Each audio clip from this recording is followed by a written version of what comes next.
আসসালামু আলাইকুম এভরিওয়ান, সবার কি অবস্থা, কেমন আছেন? আশা করি সবাই ভালো আছেন। আজকে অনেক দিন পরে আবার ওকে নিয়ে আসলাম, সাথে আছে মিলন ভাই। এই ভাই চাও দেন, চাও। আসলে সন্ধ্যার সময় এখন এই হচ্ছে ইতালির বীজগুলা, এখান থেকে কিন্তু প্রায় 40-50 কিলোমিটারই এরকম অবস্থা। এই বীজ সাগরের পাড় দিয়ে আপনি চাইলে 50 কিলোমিটার উপরে হাইটা যেতে পারবেন।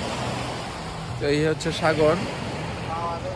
তো আমাদের ফলোয়ার আলহামদুলিল্লাহ আস্তে আস্তে বাড়তেছে। যদি যেদিন 2000 ফলোয়ার হবে ইনশাল্লাহ আপনাদের জন্য একটা গিভওয়ে নিয়ে আসবো।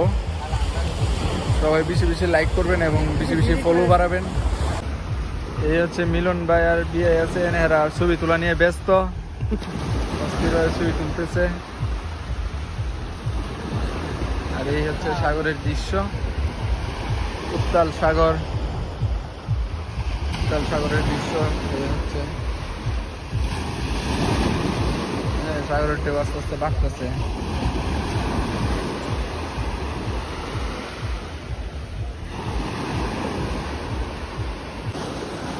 এই মিলন ভাই আরে ব্যাপারটা নিয়ে ধরবেন তো আসলে হন দিব ওইটা যেত তো না মরা মরা হইলো তো মরা না মরা না হচ্ছে হইছে বিশাল লয়ে পালান, বিশাল বড় আছিল।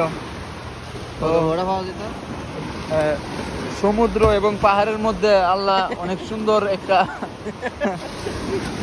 সুন্দর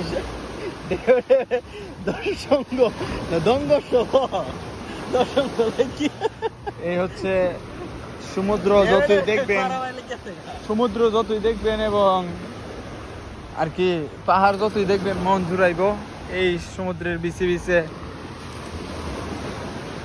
সারা রাত হাঁটতে হাঁটতে আপনি চলে যেতে পারবেন বাংলাদেশে, ক্লান্ত হবে না।